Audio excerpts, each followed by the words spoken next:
Hello, everybody. Looks like my internet's giving me trouble, but hopefully I'm not too blurry.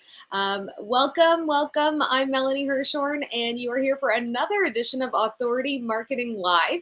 I am so excited because today I have a very special guest. She's a really amazing human with a really cool resume, and her name is Deborah, and we're going to bring her on right now, and we're going to be talking about crafting swoon-worthy stories. And I'm also going to turn off all the beeping because there's a lot of, oh, and there goes the dog. Yay, it's that kind of Friday. So, hi, Deborah. Hi, it's so good to be here. Hello, everyone. Good to see you all. Thank you And for being can't here. wait to talk to you about books and writing and all kinds of good Yes. topics like that. So I was doing a little bit of a deep dive on you, and there's some poetry going on, isn't there? So, can you There tell is. us a little bit about that? Because that's pretty cool. Sure. I began writing poetry when I was very small, way back in the times of peanut butter and jelly sandwiches. So I wrote about that and cats because, what else would I have loved as a kid, right? Right. But then as I got older, I wanted to go to school for that. And I went to the University of Florida and got a Master of Fine Arts in Creative Writing. And I taught undergrads there. And I just really loved writing. And I found that it came in handy to have that experience as I worked as a copywriter. I worked as a copywriter to put myself through grad school. So I often tell people that my copy sold a lot of grapefruit because I worked for the Florida citrus industry. Yum. Yeah. That's wonderful. But there's more to it. So tell us more. Sure. I founded a magazine in 2003 called 32 Poems Magazine. And then I found out that one way to keep a magazine going of that type was to get library subscriptions. And I sort of found out by accident when someone called me up and said, "Hey, can we have your social security number?" And I thought, no, like, why would you want that? Well, and the person said they were from Yale. So I was like, yeah, sure you are. Anyway, I Googled her name and it turned out she worked in the Yale library and they wanted to order a copy of my magazine. I don't know why they didn't say that on the phone and they just asked for my social security number. I guess instead of like a tax ID number for the magazine's nonprofit. But anyway, that's what happened. So that's kind of how I got the idea. And I was like, oh, this could do really well. So I began to get carried in libraries. And I don't do that work anymore. We've passed it on to other people. But it's nice to know that it will live on and be available in libraries for people to look at in the future. And it just sort of builds you as an authority in your space, I think, because poetry is real. Okay, as somebody who could never write a poem, even a haiku, if you paid me, I think poetry is such an incredible way to express yourself and to tell stories in not a linear way, in not a just super explicit way. And so I think that probably really informs what you do now. It really does. There's a saying, and I'm probably going to butcher it a little bit, but when I studied this German poet Rilke in college, there was this idea, either he came up with or someone else, called Ding Gedichte, and it was like the thing poem, and it's kind of like getting people will say like it's like the density of language. It's like including the density of language or thinking about the density of language, being very particular about the words you choose. And so as we're talking, we can't always do that unless we speak very slowly and carefully edited sentences. And there are some people who do that really well.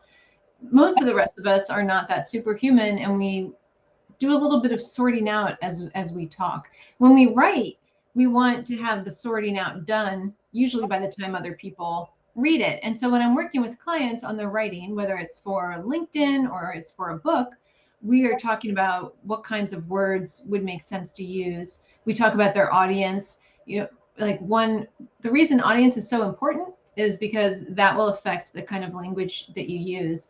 And then just going back to poetry, that word choice is so important. And then being aware of audience and how you express things, as well as figuring out what your voice is, all of that comes from poetry. So I bring all of that into my work with clients and students. Okay, so let's ask the question that everybody's dying to know. How do you craft a swoon-worthy story that sells? Yeah. Well, the first thing is being really clear about who your audience is. And Ooh, so sometimes when we're first starting a business, people say, oh, yeah, target people between ages 40 and 50 who live in Texas, and maybe they're doctors or something like that. But you can get more into what are called the psychographics, or what I like to call the soft facts about someone. The hard facts are the things that don't change very often or at all. It could be like they live there, they live in a certain place. I mean, sure, they could move, but right now that's where they Yeah. live. They're a Right. certain age. Right. Yes, the age will change, but right now they're that age. So those are what I call the hard facts. And the soft facts are more about our beliefs, our values, how we think about things, how we perceive our problems. And it's that part that's often missing or often not thought about when it comes to writing. And then people, when they try to create content, will end up missing a lot of that. So that's definitely part of creating swoon-worthy stories, is being really aware of what your audience needs to know. The other is asking yourself some questions.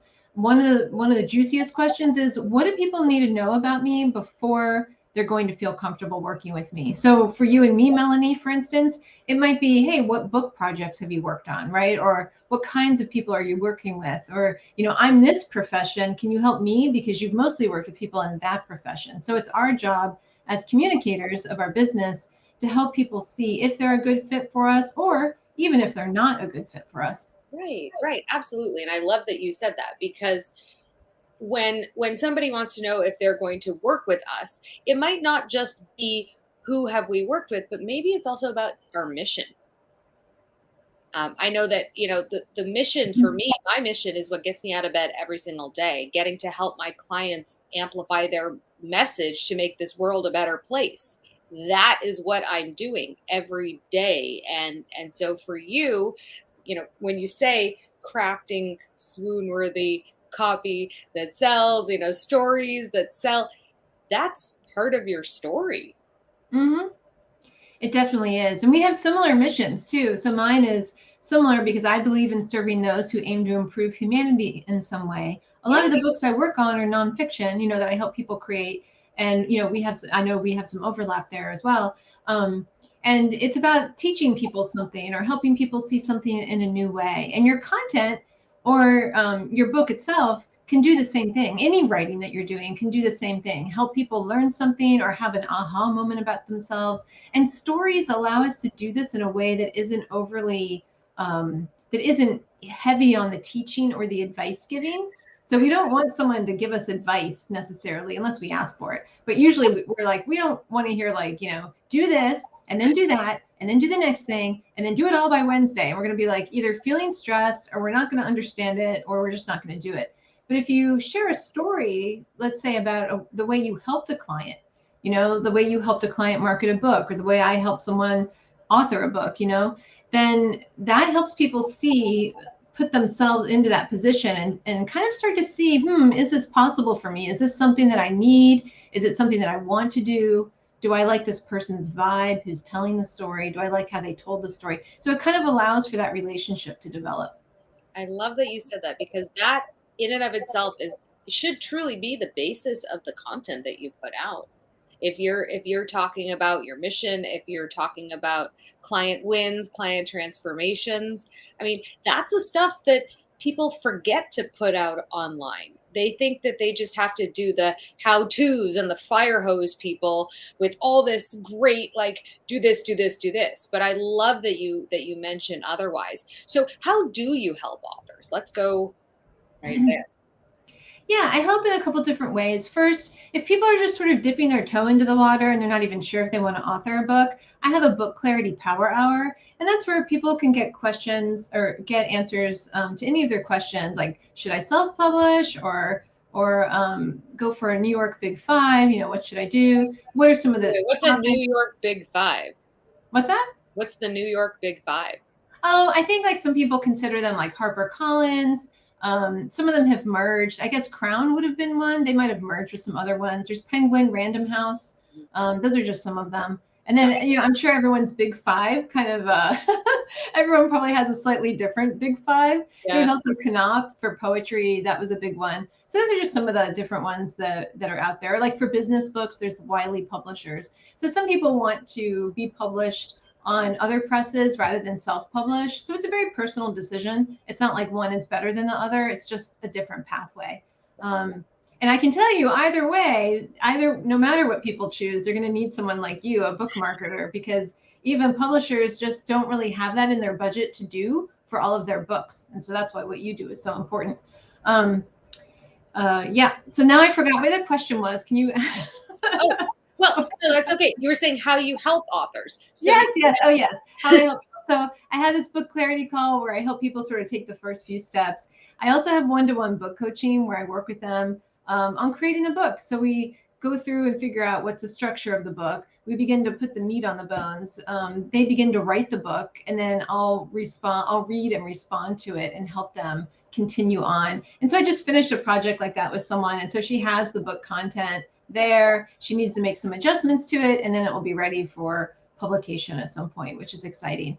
And then the other way I work with people, I have a LinkedIn incubator, which is one-on-one and just 60 minutes where we just kind of pop in and see what you're doing on LinkedIn. And I give suggestions. We might write some content together during that hour, get some drafts going of content and generate a lot of ideas so that people know what to do going forward. And then the other way, the final way, is that I have a new monthly accountability, kind of like an accountability community for people who want to write more.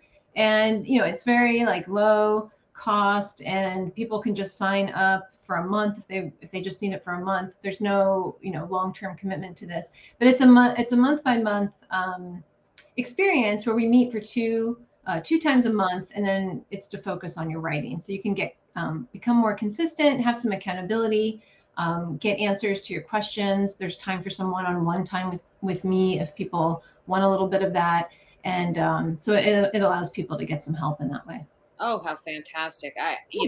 That is great, especially for entrepreneurs who are, in their office working, you get stuck in the day to day of, planning your calendar and being on LinkedIn and doing all the things that you're supposed to do. You're so in the business and you don't have time to stop and go, wait, I really want to write my book.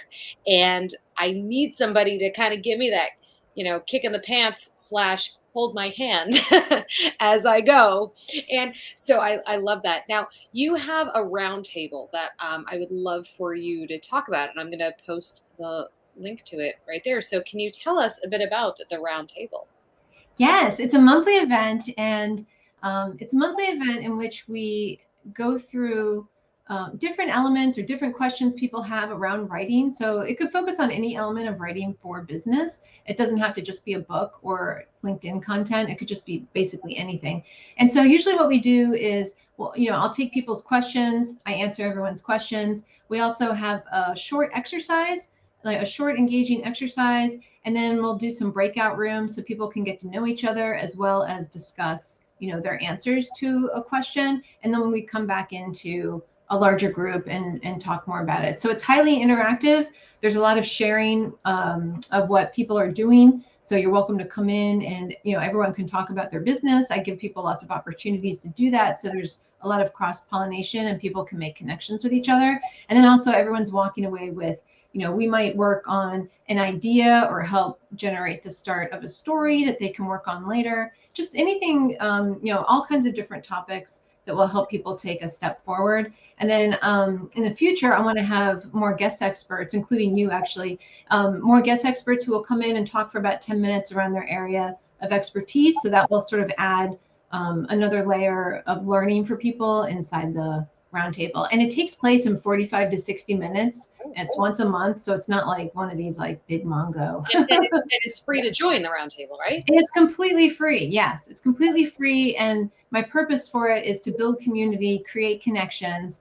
And just, someone joined just this past week, and I realized I think my clients need what she does, so that's great. Then there was someone else who wanted to get a sense of who I was, and then they reached out to work with me. So it's really good because everyone gets to know each other better, and it kind of makes business happen and helps everyone grow their business. I love that so much. Okay, everybody. So go to radiantmedialabs.com/roundtable. You can get all of Deborah's expertise and her genius, and maybe she'll even read some poetry to you. So, anything else I didn't ask that you would like to tell the audience? I can't think of anything. It's really great to talk with you though, and I thank everyone for watching. And I look forward to. I hope to see some people pop up in the roundtable next month. Wonderful. So do I. I'm going to sign up for it as well. Thank you so much, everybody. Thank you, Deborah, for being here, and I hope you have a fantastic